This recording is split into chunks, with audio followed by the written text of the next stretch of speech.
പുതിയ ഒരു വീഡിയോയിലേക്ക് എല്ലാവർക്കും സ്വാഗതം. നമ്മളിപ്പോൾ ഹൈലി ഡിജിറ്റൈസ് ആയിട്ടൊരു വേൾഡിലാണ് ജീവിക്കുന്നത് അല്ലേ? ഒരുപാട് സമയം ആളുകൾ ഓൺലൈനിൽ ടൈം സ്പെൻഡ് ചെയ്യാറുണ്ട്. ഓൺലൈനിൽ ട്രാഫിക് കൂടുന്നതിനനുസരിച്ച് പലതരത്തിലുള്ള ആളുകൾ ഓൺലൈൻ പ്ലാറ്റ്ഫോമുകളിൽ സജീവമാണ്. അതിൽ ഒരു സെറ്റ് ഓഫ് ആളുകളാണ് ഫ്രോഡ്സ്റ്റർ. അതായത് പല രീതിയിലുള്ള സൈബർ ക്രൈംസ് ചെയ്യാനായിട്ട് കച്ചകെട്ടി ഇറങ്ങിയിരിക്കുന്ന ആളുകൾ. ജാനുവരി 2024 മുതൽ ഏപ്രിൽ 2024 വരെ ഏകദേശം 1750 കോടി രൂപയാണ് പലതരത്തിലുള്ള സൈബർ ക്രൈംസിലൂടെ ആളുകൾക്ക്, ഇന്ത്യക്കാർക്ക് നഷ്ടപ്പെട്ടിട്ടുള്ളത്. ഏകദേശം 7,40,000 കേസസാണ് സൈബർ പോർട്ടലിൽ, കംപ്ലയിൻറ്റ് പോർട്ടലിൽ രജിസ്റ്റർ ചെയ്തിരിക്കുന്നത്.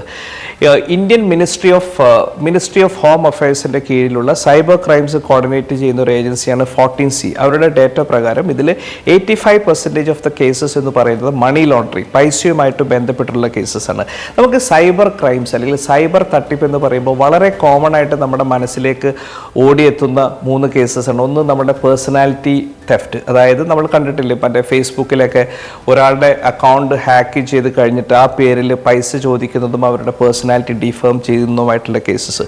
2 കോമൺ ആയിട്ടുള്ള നമ്മുടെ credit card fraud, credit card numbers use ചെയ്തിട്ട് അവർ ട്രാൻസാക്ഷൻ നടത്തുന്ന ഒരു കേസ്. 3-മത്തേതാണ് ഫിഷിംഗ് സ്കാം, അതായത് പല കമ്പനീസിൻ്റെയും പേരിൽ നമുക്ക് പേഴ്സണലായിട്ട് ഇൻഫർമേഷൻ മെയിൽ വന്നിട്ട് നമ്മുടെ ഇൻഫർമേഷൻ അവർ മിസ്യൂസ് ചെയ്യുന്നൊരു സിസ്റ്റം. ഇത് വളരെ കോമൺ ആയിട്ടുള്ള കേസാണ്. എന്നാൽ ഇപ്പോഴത്തെ കാലഘട്ടത്തിൽ വർദ്ധിച്ചു വരുന്ന പലതരത്തിലുള്ള ഓൺലൈൻ തട്ടിപ്പ് ഫോർമാറ്റ് മാറിക്കൊണ്ടിരിക്കുകയാണ്. അതിൽ പ്രധാനപ്പെട്ടാണ് പലതരത്തിലുള്ള ഓൺലൈൻ ഗെയിം, ഓൺലൈൻ പ്ലാറ്റ്ഫോംസ്. അതിൽ ആളുകളെ അട്രാക്റ്റ് ചെയ്ത് കഴിഞ്ഞിട്ട് പലതരത്തിലുള്ള പൈസ മാനിപ്പുലേറ്റ് ചെയ്യുന്ന ഒരു സിസ്റ്റം.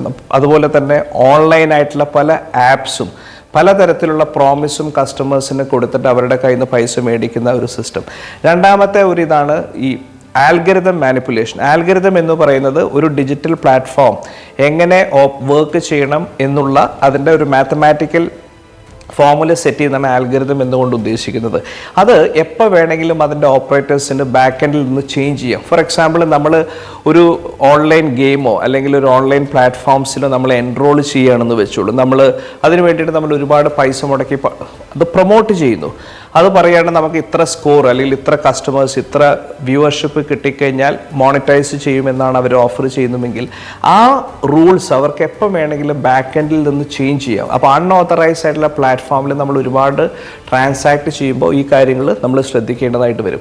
അതുപോലെ തന്നെയാണ് OTP. നമുക്കെല്ലാവരും സുപരിചിതമായിട്ടുള്ള ടേമാണ് OTP. നമ്മളൊരു ബാങ്ക് അക്കൗണ്ടുമായിട്ട് നമ്മൾ കണക്റ്റഡ് ആണ് OTP. അത് വളരെ കസ്റ്റമൈസ് ആയിട്ടുള്ള ഒരു ഇൻഫർമേഷനാണ്. ഒരു കാരണവശാലും അതൊരു തേർഡ് പാർട്ടിക്ക് ഫോർവേഡ് ചെയ്ത് കൊടുക്കരുത്. അത് ഫോർവേഡ് ചെയ്ത് കൊടുത്താൽ അത് പല രീതിയിലും അത് മാനിപ്പുലേറ്റ് ചെയ്യാനായിട്ട് പറ്റും. അതുപോലെ തന്നെ ഒരുപാട് അൺഓതറൈസ് ആയിട്ടുള്ള ലെൻഡിങ് സൈറ്റ്സ് ഉണ്ട്. അതായത് നമ്മൾ വളരെ പെട്ടെന്ന് പൈസ ആഗ്രഹിക്കുന്ന ആളുകൾക്ക് ഈ പൈസ ഹൈ ഇൻട്രസ്റ്റ് കൊടുത്തിട്ട് അവരൊരു ഡെറ്റ് ട്രാപ്പിലേക്ക് ഇടുന്ന ഒരുപാട് അൺഓതറൈസ് ഇല്ലീഗൽ ആയിട്ടുള്ള ലെൻഡിങ് ആപ്സ് ഇതുണ്ട്. അത് നമ്മൾ വളരെ കെയർഫുൾ ആയിരിക്കണം. ഇതൊക്കെയാണ് ഇതിൻ്റെ ഒരു ഇതായിട്ട് വരുന്ന ഒരു ഫ്രോഡ്സ്റ്റേഴ്സ് നടക്കുന്ന പ്രാക്ടീസസ്. ഇത് നമുക്ക് കംപ്ലീറ്റ് ആയിട്ട് റെസ്ട്രിക്റ്റ് ചെയ്യാൻ പറ്റുമോ, അതോ നമുക്ക് എന്തെങ്കിലും പ്രിക്കോഷൻസ് എടുക്കാൻ പറ്റും? നമുക്ക് ഒബ്വിയസ്ലി കുറച്ച് പ്രിക്കോഷൻസ് എടുത്തു കഴിഞ്ഞാൽ ഇതിൻ്റെ ഫ്രീക്വൻസി, ഇതിൻ്റെ പ്രോബബിലിറ്റി കുറക്കാൻ പറ്റും. അതിൽ പ്രധാനപ്പെട്ട ഒന്നാണ് സ്ട്രോങ് പാസ്വേഡ്. നമ്മൾ ഏതൊരു ആപ്ലിക്കേഷൻ യൂസ് ചെയ്യുമ്പോഴും വളരെ സ്ട്രോങ് ആയിട്ടുള്ള ആൽഫ ന്യൂമറിക് സ്പെഷ്യൽ ക്യാരക്ടേഴ്സുള്ള പാസ്വേഡ്സ് യൂസ് ചെയ്യുക. 2-മത്തത്, ഒരു കാരണവശാലും നിങ്ങളുടെ പേഴ്സണൽ ഇൻഫർമേഷൻ സ്ട്രേഞ്ചേഴ്സും സ്ട്രേഞ്ച് പ്ലാറ്റ്ഫോംസിലും ഷെയർ ചെയ്യാതിരിക്കുക. ചെയ്യുന്നുണ്ടെങ്കിൽ അതിൻ്റെ ഒരു close within the security check വെച്ചിട്ട് ചെയ്യുക. 3-മത്തെ പ്രധാനപ്പെട്ടാണ് ഒരു തരത്തിലും അൺഓതറൈസ് ഇല്ലീഗലായിട്ടുള്ള ലെൻഡിങ് ആപ്സിൽ നിന്ന് ഒരു തരത്തിലുള്ള ഫിനാൻഷ്യൽ ട്രാൻസാക്ഷൻസും ചെയ്യാതിരിക്കുക. വാട്സപ്പിൽ ഒരുപാട് ലിങ്ക്സ് നമുക്ക് വരും. അൺഓതറൈസ് വരുന്ന ലിങ്ക്സ് ക്ലിക്ക് ചെയ്യാതിരിക്കുക. ഒരു തരത്തിലും ഒരു കാരണവശാലും അൺഓതറൈസ് ആയിട്ടുള്ള വീഡിയോ ഗെയിമിംഗ് പ്ലാറ്റ്ഫോം, റമ്മി, അങ്ങനെയുള്ള പലതിലേക്കും ആളുകളുടെ ക്രെഡിറ്റ് കാർഡ് ഇൻഫർമേഷൻസ് ഒക്കെ വെച്ചിട്ട് ട്രാക്ക് ചെയ്യുന്ന അങ്ങനെയുള്ള ഒരു സംഭവത്തിൽ നമ്മൾ ഇത് ചെയ്യാതിരിക്കുക. ഇതിൽ ഇപ്പോൾ ഗവൺമെൻറ് മിനിസ്ട്രി ഓഫ് ഹോം അഫയേഴ്സിൻ്റെ കീഴിലുള്ള 14C എന്നുള്ള ഒരു ബോഡി ഉണ്ട്. ഈ സൈബർ ക്രൈംസ് റെഗുലേറ്റ്, കൺട്രോൾ ചെയ്യും, കോർഡിനേറ്റ് ചെയ്യുന്നു. അവരുടെ കീഴിൽ പലതരത്തിലുള്ള മെഷേഴ്സും നടക്കുന്നുണ്ട്. ഇപ്പോൾ ടെലികോം ഇൻഫ്രാസ്ട്രക്ചർ വളരെ ഫ്രീക്വൻ്റ് ആയിട്ട് ട്രാക്ക് ചെയ്യുന്നുണ്ട്. സ്കൈപ്പ്, അങ്ങനെയുള്ള പല സംഭവങ്ങളും അവർ കോൺസ്റ്റൻ്റ് ആയിട്ട് മോണിറ്റർ ചെയ്യുന്നുണ്ട്. ഇപ്പോൾ പല ബാങ്ക് അക്കൗണ്ട്സും ബാങ്കിങ് ഫേംസൊക്കെ ആയിട്ട് അവർ ഇൻഫർമേഷൻസൊക്കെ ചെക്ക് ചെയ്യുന്നുണ്ട്. പക്ഷേ ഇതെല്ലാം നമ്മൾ പറയുന്ന പോലെ നമ്മൾ 2 ടേംസ് കേട്ടില്ല, കോഡിങ് ആൻഡ് ഹാക്കിംഗ്. ഇപ്പോൾ ഹാക്കേഴ്സും ഒരുപോലെ ആക്റ്റീവായിട്ടുള്ള സമയമാണ്. പല രീതിയിലും ഇവർക്ക് ഇതെല്ലാം ബ്രേക്ക് ചെയ്യാൻ പറ്റും. അപ്പോൾ നമ്മുടെ ഭാഗത്തെടുക്കുന്ന ഓരോ പ്രിക്കോഷൻസുമാണ് നമ്മളെ ഈ ഫ്രോഡിൽ നിന്ന് രക്ഷിക്കാൻ പോകുന്നത്. അതുകൊണ്ടാണ് ഈ വീഡിയോ ചെയ്യാൻ ഉദ്ദേശിച്ചത്. Hope this is useful to you. Thank you very much for watching.